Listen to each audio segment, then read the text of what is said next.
The partial government shutdown is now 3 weeks old, and tomorrow it'll become the longest in U.S. history.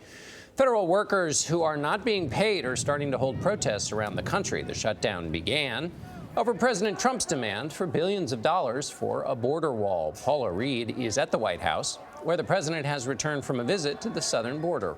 Paula, good morning. Good morning. The president's trip to Texas was part of an all-out offensive to build a border wall, but he has made no progress with lawmakers over the past several days, and it appears that his only realistic option may be to sidestep Congress. Yesterday, he appeared to be laying the groundwork to do just that, saying he is willing to declare a national emergency. If we don't have a barrier, if we don't have a steel or concrete barrier, we're all wasting a lot of time. As hundreds of thousands of federal workers prepare to miss their first paycheck today, President Trump is at war over his wall. Everybody wants us to win this battle. It's common sense. Death is pouring through.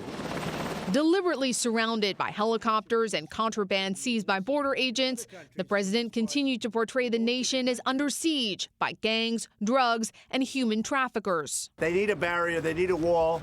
But federal workers need to put food on the table. We need our paychecks. Across the country, increasingly desperate federal workers stage protests against the shutdown. Hey, hey, ho, ho, the shutdown has got to go. Even the president's most ardent supporters see no end in sight for the standoff. I have never been more depressed about moving forward than right now. I just don't see a pathway forward. A key issue for Republicans, the president's mixed messages on who pays for the wall. He told this to John Dickerson 3 months after taking office. Mexico's going to pay. 100%, whole thing? 100%. They're going to be happy with it. They'll be very happy to pay. Yesterday, the president took a different approach. Obviously, they're not going to write a check, but they are paying for the wall indirectly many, many times over by the really great trade deal we just made. If Democrats won't give him taxpayer money for the wall, the president says he will exercise his power to declare a national emergency. I would say it would be very surprising to me that I would not declare a national emergency. Doing so could allow the president to use unspent Pentagon funds to begin construction of the wall. But in the immediate future, it would likely keep lawyers a lot busier than construction workers. Democrats have vowed to file legal challenges if the president attempts to sidestep Congress. And even if the president prevailed at the Supreme Court, he would likely face another round of legal challenges from property owners along the border.